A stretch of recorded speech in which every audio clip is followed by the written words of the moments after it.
আসসালামু আলাইকুম এভরিওয়ান। তো আজকে আমরা দেখাবো যে আমরা একটা সিটি নেভিগেশন গ্রুপে জব করলে অ্যাসিস্ট্যান্ট ইঞ্জিনিয়ার হিসাবে কিভাবে আপনি অফিস থেকে মালামাল আনতে হয়, কোনো মালামালের প্রয়োজন হলে জাহাজে। এই যে আমরা রিকুইজিশন দিছি, এখানে 3টা মাল। এই যে জিএমএ সাইন লাগে, দেন যে ড্রাইভার আছে জাহাজের তার সাইন লাগে। তো 3টা মালের মধ্যে স্পিড কন্ট্রোলার আছে, আর ইন্ডাস্ট্রিয়াল সকেট আছে, আর 2 পিন সকেট আছে। এই যে এসআর করা হয়েছে, এসআর করা হইলে এই এসআরটা নিয়ে মাল আনতে হয়। 2 পিন সকেট এবং ইন্ডাস্ট্রিয়াল সকেট আছে এই দুটা। আর একটা আমাদের স্পিড কন্ট্রোলার,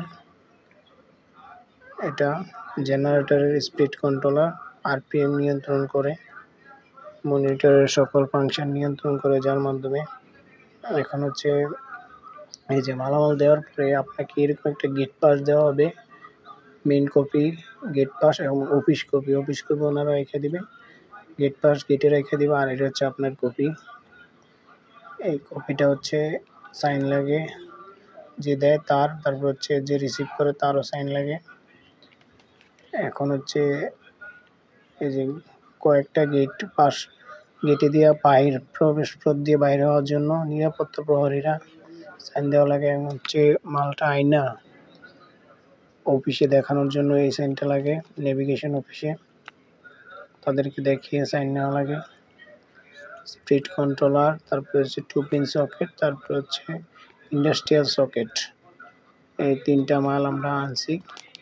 প্রথম আপনাদেরকে দেখাবো, এই যে এটা স্পিড কন্ট্রোলার। এটা মনিটরের কাজে ব্যবহার করে স্পিড কন্ট্রোলার। এটা আমাদের আরপিএম এর সমস্যা আছে জেনারেটরের, এই জন্যে।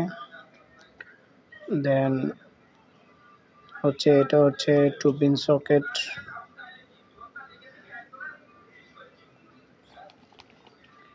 এবং ইন্ডাস্ট্রিয়াল যে সকেটটা, ওটা 2টা পার্ট আছে, একটা হলো মেল আর একটা ফিমেল। এখন আপনাদেরকে দেখাবো ইন্ডাস্ট্রিয়াল সকেটটা। এই যে এটা ইন্ডাস্ট্রিয়াল সকেটের একটা অংশ, এটা মেল, এবং দেন এটা ফিমেল দেখাবো এখন। এই যে এটা ইন্ডাস্ট্রিয়াল সকেট, এটা 440 লাইনের জন্য এই সকেটগুলো ব্যবহার করা হয়। সো আপনারা দেখে বুঝতে পারছেন একটা মালামাল আনার জন্য কোরকম হয়রানি পোহাতে হয়।